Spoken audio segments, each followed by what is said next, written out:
We are back on Get Up, and according to a report by SI.com, Alabama receiver Devonta Smith, who won the Heisman, was weighed and measured at a recent medical check in Indianapolis. He clocked in at 6 feet and 166 pounds. At Alabama, he was listed at 6'1" and 175. And so, as I bring everybody in, and Kimberly Martin is with us today as well. I'm sorry, Cindy, tell me that again. They are there. We will get a shot up in a moment. But Kimberly Martin, I will ask you this. You have sat down with Devonta Smith of late. How much of a concern do you think it is for NFL teams that he only weighs 166 pounds? Greeny, I don't think it should be, but I'm sure there's some teams that have their preferences. Look, I've covered a lot of bad teams and bad players and a lot of guys who looked the part, yet they didn't put in the effort and they didn't love the game. So, and guess what? Those guys aren't in the league anymore. You can't say anything bad about Devonta Smith besides the fact that he might not be 6'4", 220-something pounds. The kid's a baller. Of that, there is no question. But if I have Lewis and Booger with us here as well, I guess I would ask that. I mean, Lewis, you played in the defensive secondary. Are there not ways that teams can take advantage of that? I'm just envisioning guys bumping him on the line of scrimmage and creating problems and all that sort of thing. Again, this is not to suggest he isn't going to be a terrific player, but there has to be some disadvantage to the fact that he only weighs 166 pounds. Yeah, look, obviously, you want bigger, faster, stronger players anytime you can get your hands on them. I mean, that's a given. But look, I will say this. Look, the game of the late 80s, early 90s, in the early 2000s, or let's just say the 90s and 2000s, is not the game that we see today. And when people start talking about wide receivers who are slightly built like Devonta Smith, and they start going, well, he's not going to be able to get off the jam in the NFL because at the NFL level, we jam differently than in college, then you haven't been watching a whole lot of NFL tape. There's only a few teams that jam at the line of scrimmage and actually try to disrupt wide receivers and beat them up at the line. The rest of the teams, it's more or less like a swinging gate type of philosophy. They just get up there at the line of scrimmage and try to look pretty, and then as soon as the ball is snapped, they're letting wide receivers get free access. And there's a reason why wide receivers are ripping secondaries to shreds and quarterbacks are throwing for 4,000 yards like it's just easy, like they can do it with their eyes closed. And then furthermore, the league is different between the numbers than it was 15, 20 years ago. Guys aren't taking big shots the same way that they were back then.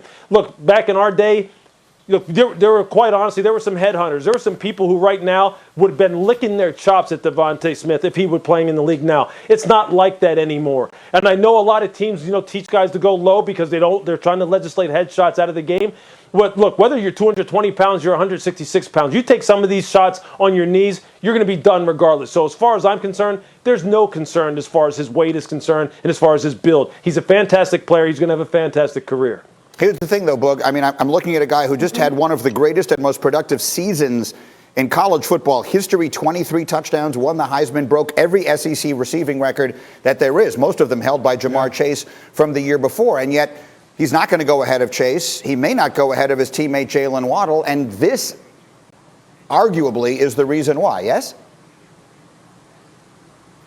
Well, Greeny, it just depends on how some of these guys have Smith and Chase and Waddle rated. I think when you look at Chase, yeah, he's a little bit of a bigger player, but there's a question mark on him. He hasn't played in a year, but a year ago, he was the best receiver in college football. Jalen Waddle brings just a little bit more explosiveness. That first step, his ability to go from 0 to 100 in 2 steps is absolutely amazing. So I think we all agree. All 3 of these receivers are going to go in the top 3. Here's the thing I'll say, Greeny. Size is not a skill. Okay, it's just a feature. And if you go back and you watch this young man play in the SEC, better yet, just go back and watch him in practice against Patrick Surtain, a 6'2" cornerback. I haven't heard anything about Devonta Smith not being able to get off the line in practice. So I think it's way overblown looking at him, 6 foot 166. As you get a little bit older, as we all can attest, you're going to gain a few more pounds. You'll get a little bit heavier. I think he will be fine when it comes to his weight, Greeny. Kimberly, again, you sat down with him. He spoke about this when he won the Heisman, about being doubted because of his size for so long. What kinds of things did he say? Greeny, listen, the first thing he said to me was, turn on the tape. Tell these teams, turn on the tape. What do you see? You see a guy who clearly is not going to back down on any play. And I said, your weight is a big topic of conversation your whole life. And he's like, are we talking football? Are we talking bodybuilding? Do you want a bodybuilder? Okay, fine. But if you're looking for a football player, I'm that dude. And you love a guy that is his size, that seeks out contact, and is as confident and skilled as he is. Look, there are a lot of small receivers in this draft. One of them, Tutu Atwell, may weigh closer to 150 pounds. Let's see how that impacts where these guys go.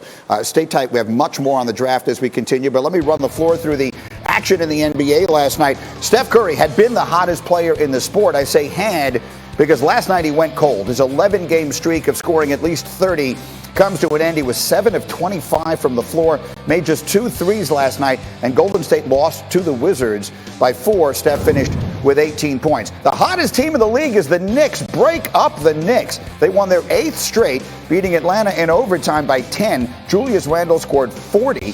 The Knicks now on the 4th seed in the East. Meanwhile, Trae Young rolled an ankle in the third quarter. X-rays were negative, so that's the good news. Speaking of injury news, Lakers star Anthony Davis says he will make his return from a 9-week absence tonight against the Mavericks, so long as his right leg responds well to practice. The Lakers have been 14-16 since he went out in mid-February. They currently sit number 5 in the Western Conference.